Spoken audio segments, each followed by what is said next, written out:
Hi, Shara. Hi, how's it going? Thank you so much for helping with my project. For sure. Could you say a couple words about yourself? Yeah, so my name's Shara. I work for a military contractor just outside of Houston and recent graduate, so yeah. Not KBR by chance. Oh, no, not KPR. No. Oh, okay. No, it's a smaller company. We just make stuff mostly for defense. Oh, fantastic. I just say that because I actually work for KBR. Oh, okay, It's gotcha. not on military stuff, on like the science. Right. Well, did you know that NASA is going back to the moon? I heard rumors, yes. What do you think about that? I mean, I'm sure it's a lot of money. I mean, it would be kind of cool to see them go back to the moon in my lifetime. Like, because I guess the last time they set a person on the moon was what, 1972. Yeah. And they are. I mean, they were planning to do it by the end of 2024 when I started the project. And now it looks like it might be 2026, 2027. Hopefully still in my lifetime. I know. Well, you look healthy, so you should make it. Let's hope so. But yeah, so you think it's a worthwhile endeavor? I would like to say yes, it is. But I mean, it could be biased because I live in Houston and like NASA's are, we love NASA. But I mean, I guess too, like we're still pretty damn far away from getting someone on Mars or somewhere else. So, yeah, I don't like. Are they doing anything specific on the mission, or is it just? Well, I mean, lots of different things.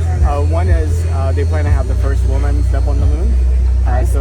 Kind of that from a gender equality standpoint. Right. And then also, since the last time we went to the moon, we discovered that there's water ice frozen in like these permanently shadowed craters. Right. So we want to go see if that's really there, how difficult it is to get to.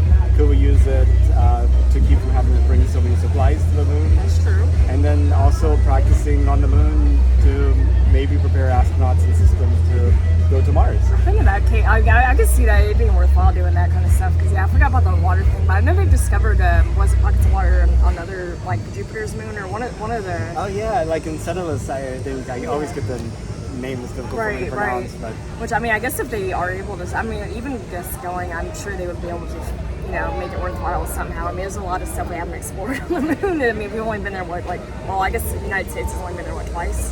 6 times. Oh, yeah. I lied. 6 times. 6 times. Yeah, Apollo 11 through 17 minus Apollo 13. Right.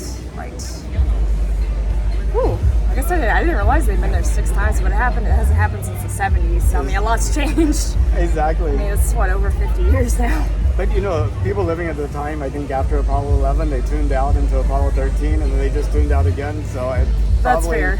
Most of the people in the 60s and 70s would probably only be aware of those two. That's fair. I mean, I was born in 98, so, I was well after that one. In 200 years, how far do you think humanity will get? In my honest opinion, not very far. Not very far? Like still here on Earth doing the same type of things? Probably. Okay. Just because, I mean, we have a tendency to, for war. And, we're, I want to be just like, we're kind of self-destructive, but we kind of are. So I'm like, I don't really see us making that much more advancements. I wish I would be wrong, but like, my personal opinion, I don't think we would. It's kind of funny because that could both be an inhibitor and a driver. Right. Well, yeah, if we I almost said a bad word. If we mess up the Earth enough, we might need to, like Total Recall or something like that. They had the atmosphere thing on Mars, but I feel like, we're never going to, humanity's inclined to war and we're not going to stop. So I guess that would mostly be an inhibitor for actually getting. But some people who could might be like, I'm tired of doing this. Like, I'd rather go. Yeah. That's true. Peace out on Mars. Right. Which, I mean, hopefully by 200 years, maybe we can get to Mars, but I'm kind of more pessimistic on the outlook. I guess it's just me, a person, I'm pretty pessimistic.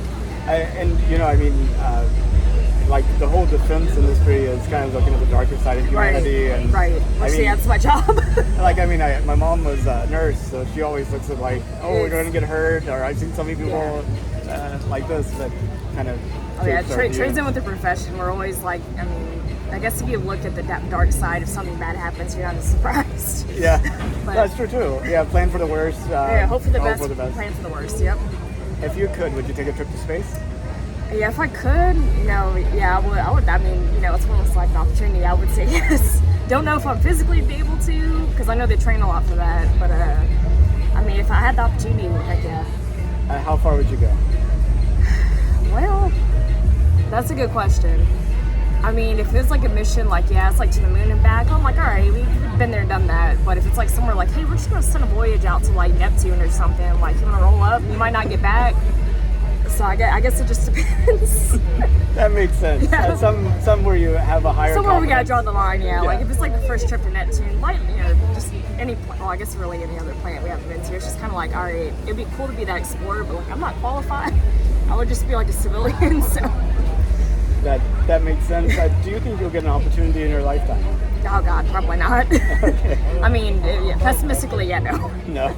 I mean, that'd be cool if I could, but yeah, pessimistically, I'm, you know, physically, you got to be like top tier shape to, you know, be even considered to go, and I'm not in top tier shape as I'm drinking a beer. Well, Shara, thank you so much for talking to me. Absolutely. It was a pleasure to get to talk to Yeah, you. it was great. Thank you. Thanks.